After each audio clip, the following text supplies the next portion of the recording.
You may be familiar with the opening line of famed author Daphne du Maurier's Rebecca. Last night I dreamt I went to Manderley again.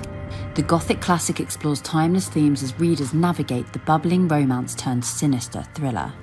The thing that attracted me to the project was the kind of Russian doll-like smuggling of stories within stories within stories. You can have a horror film that lives inside a thriller that lives inside a romance movie.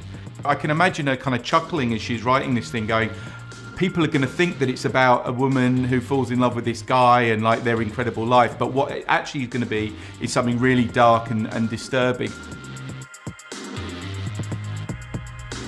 I wanted to go back again to recapture the moments that had gone.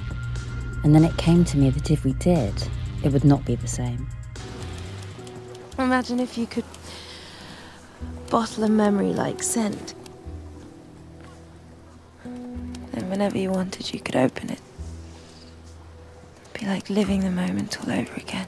Enter this new woman who has this sweetness and purity and almost innocence that certainly the last Mrs. De Winter and the late Mrs. De Winter didn't have any of.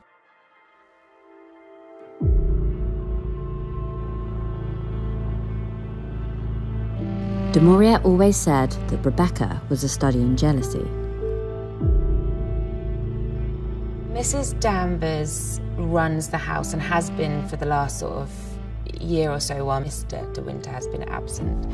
And she's quite a formidable character and woman, and she is fiercely loyal to the first Mrs. De Winter, to Rebecca. And she laid an emphasis on the words, this wing, as if suggesting that the suite where we stood now held some inferiority. Oh, you can't see the sea from here.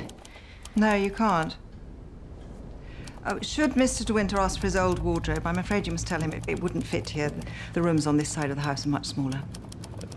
This wasn't his bedroom before? Oh, no. No. Mrs. De Winter's rooms were in the West Wing.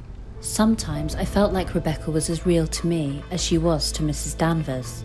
I think Mrs. Danvers, it could have been her. She could have married somebody like Maxim De Winter, but didn't, and ended up as a servant.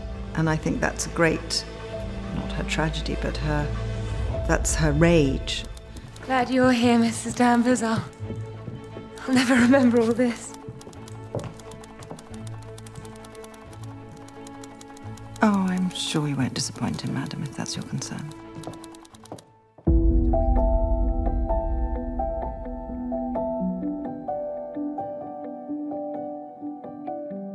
It must hurt her every time she heard me called Mrs. De Winter. Mrs. Danvers, does Mr. De Winter ask you to keep the room like this? It doesn't have to. She's still here. Can you feel her? I wonder what she's thinking about you.